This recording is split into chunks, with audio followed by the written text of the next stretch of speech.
Assalamualaikum. Waalaikumsalam warahmatullahi wabarakatuh. Apakah orang-orang yang melakukan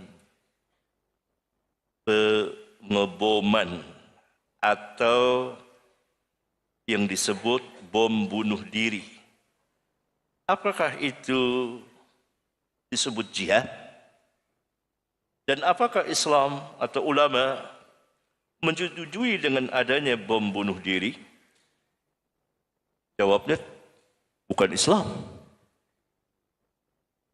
Itu bukan jihad. Karena jihad ada aturannya. Dan tidak boleh bunuh diri. Wala taqtulu anfusakum. Jangan kamu bunuh diri kamu.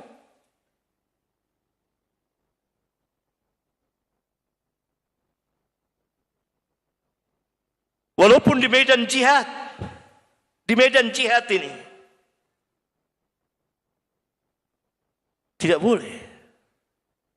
Bunuh diri tetaplah bunuh diri. Dan ini tidak dinamakan jihad. Pertama, ini tafsilnya, luasannya. Tadi ringkasannya, ini bukan jihad. Pertama, yang kedua,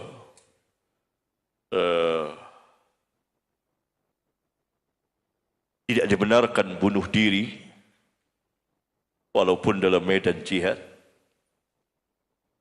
Yang ketiga, Islam berlepas diri. Islam bersama para ulama berlepas diri dari perbuatan sebagian orang yang menyandarkan dirinya kepada Islam. Untuk yang pertama, jihad. Jihad ada 3. Jihad dengan harta, menginfakkan harta kita untuk membantu kaum muslimin yang sedang berperang atau yang diganggu atau yang dibinasakan, yang diserang, dijajah oleh kaum muslimin seperti saudara-saudara kita di Palestina. Alangkah bengisnya dan kejamnya Yahudi untuk menghapus keberadaan saudara-saudara kita itu, melenyapkan. Kita yang di sini atau negara-negara Islam yang lain membantu dengan harta. Nabi SAW pernah bersabda dalam sebuah hadis sahih riwayat Abu Dawud dan lain-lain, jahidul musyrikina bi amwalikum wa anfusikum wa alsinatikum. Berjihadlah melawan kaum musyrikin dengan harta-harta kamu. Kita tentui dengan harta, dan pemerintah kita pun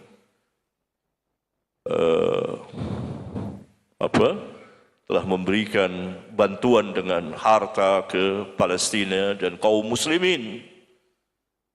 Begitu banyak juga dari negeri-negeri Islam yang lain. Dan bahkan dari segi kemanusiaan, dari orang-orang non-muslim yang melihat ini Yahudi bukan manusia. Kita menyaksikan, dan Al-Quran benar mengatakan, Asyaddun nas, sekeras-keras manusia permusuhannya kepada orang-orang yang beriman, orang-orang Yahudi dan orang-orang musyrikin. Silakan baca Al-Quran, surat Al-Ma'idah. Kita membantu dengan harta. Termasuk dengan harta, kita memboikot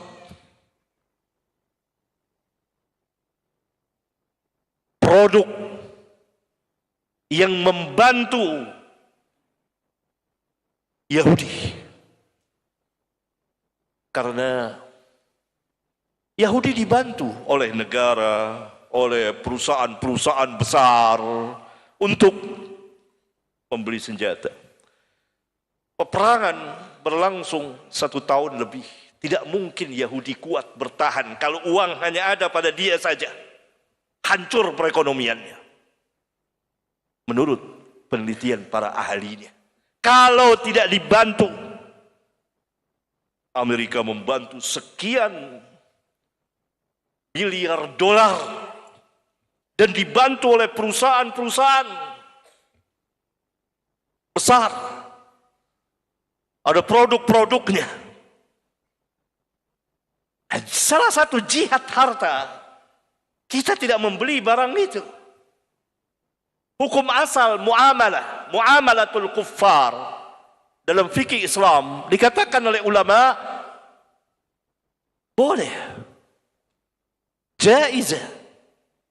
Muamalatul kuffar jaizatun. Bermuamalat dengan orang-orang kufar jaizah. Tetapi ulama memberikan pengecualian, ini kaidah. Kecuali kalau muamalat itu membantu kaum musyrikin atau orang-orang kafirin untuk membinasakan kaum muslimin, maka tidak boleh kita bermuamalat dengan dia. Karena hasil itu untuk kayak sekarang, seperti sekarang. Ini boikot, ini jihad. Jihad. Jihad dengan apa? Dengan harta. Ingat kisah ketika Rasulullah SAW mengusir Bani Nadir dari Madinah, orang Yahudi. Rasulullah SAW merusak perekonomian mereka, yaitu perkebunan korma dan kebun tanaman mereka dipotong dan dibakar oleh Rasulullah SAW. Hancur harta mereka.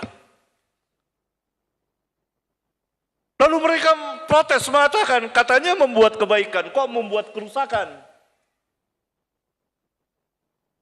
Turun ayat Al-Quran dalam surat Al-Hasyr.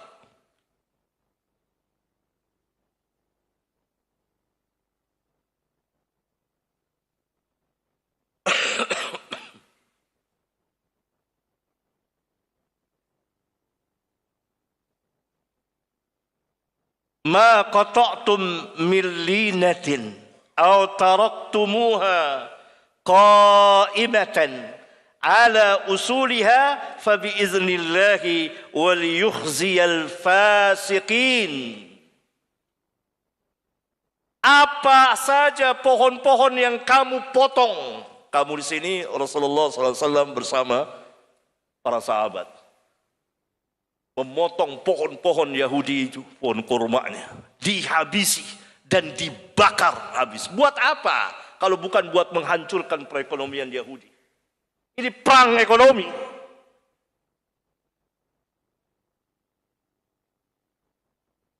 Au taraktumuha, atau kamu biarkan ia tidak dipotong, tegak di tangkai batangnya, usuliha. Fabiiznillah, maka semuanya dengan izin Allah. Tidak bisa Yahudi memprotes itu, mengkritik, membantah Rasulullah. Kenapa pohon-pohon dirusak ini? Itu dengan izin Allah. Untuk apa? Liyukhziyal fasikin. Untuk menghinakan orang-orang fasik ini, orang-orang Yahudi ini.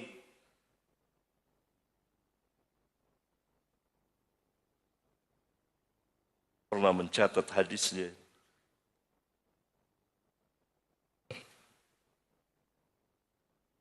Dikeluarkan oleh Bukhari anin Nabi sallallahu alaihi wasallam annahu harraqa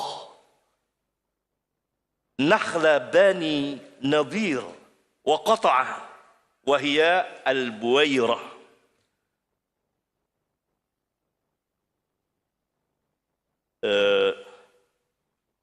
Abdullah bin Mas'ud radhiyallahu taala anhu mengatakan dari Nabi sallallahu alaihi wasallam bahwa beliau membakar perkebunan kurma Bani Nadir dan memotong-motongnya, yakni menghancurkannya.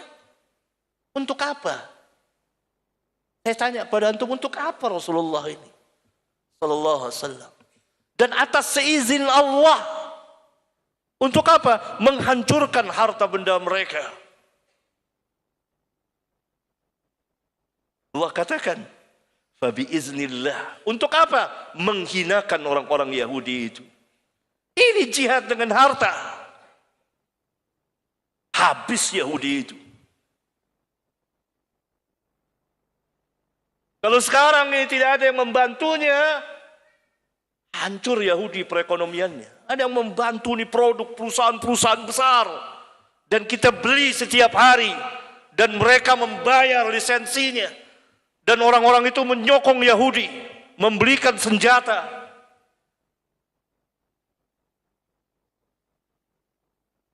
Saya sudah sering memberikan penjelasan ini. Wadzakir fa inna dzikra tanfa'ul mu'minin. Berilah peringatan. Karena sesungguhnya peringatan itu bermanfaat bagi orang-orang mukmin. Inna fi dzalika ladzikra liman kana lahu qalbun aw alqa sam'a wa huwa syahid. Pada yang demikian kejadian-kejadian itu ada peringatan, pelajaran bagi orang yang punya hati dan memasang pendengarannya dan dia menyaksikan. Dan kita menyaksikan setiap hari Yahudi membantai saudara-saudara kita. Kita masih mau membeli produk-produk yang membantunya? Tentu tidak, semampu kita. Dalilnya ini ayat Al-Quran. Barangkali antum belum tahu, ini sekarang saya beritahukan. Wa dzakir fa inna dzikra tanfa'ul mu'minin. Beri peringatan. Sungguhnya peringatan itu bermanfaat bagi orang-orang yang beriman. Adapun orang-orang munafikun atau abnaul Yahud atau orang-orang Yahudi yang berpakaian Islam, anak-anak Yahudi yang berpakaian Islam, tentu tidak akan bermanfaat. Ini dia. Ini Nabi SAW membakar pohon korma mereka, memotong-motong sampai Yahudi marah. Kok pohon dipotong? Katanya mau berbuat kebaikan, kemaslahatan. Turun ayat Al-Quran yang membenarkan biiznillah untuk menghinakan Yahudi. Sekarang kita boikot untuk menghinakan mereka, menghancurkan perekonomian mereka. Semampu kita. Jahidul musyrikina bi amwalikum, dengan harta. Itu, ini jihad. Ini dalil.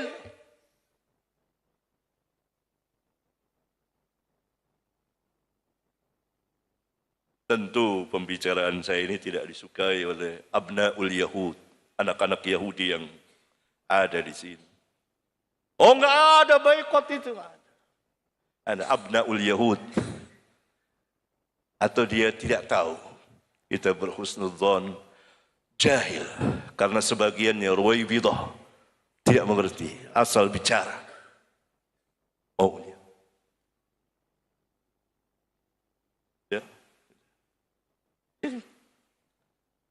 Kita hadapkan ini apa nih Nabi SAW memotong ini? Untuk apa? Hancur harta mereka.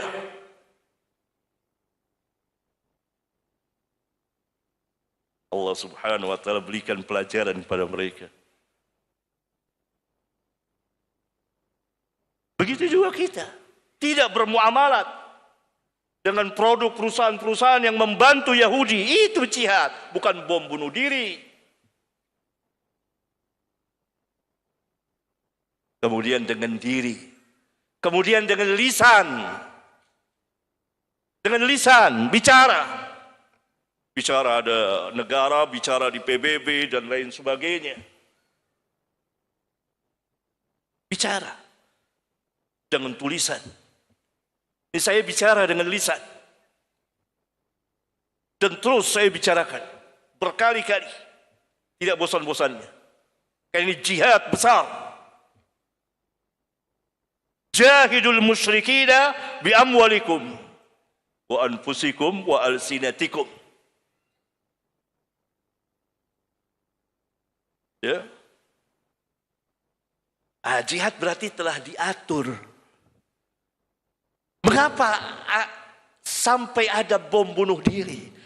Ini muncul karena kelompok sesat Khawarij dan yang terkena kerancuannya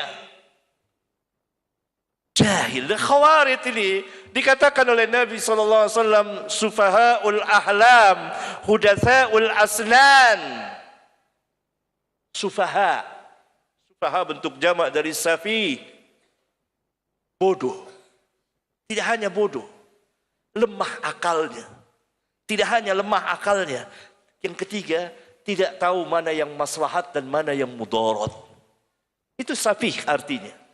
Karena itu ketika para sahabat dituduh oleh orang-orang munafikun sufaha, Allah Subhanahu wa taala bela. Ala innahum humus sufaha. Merekalah orang-orang munafik yang sufaha, bukan para sahabat Rasulullah sallallahu alaihi wasallam wa radhiyallahu anhum. Nabi sallallahu alaihi wasallam katakan Khawarij sufaha.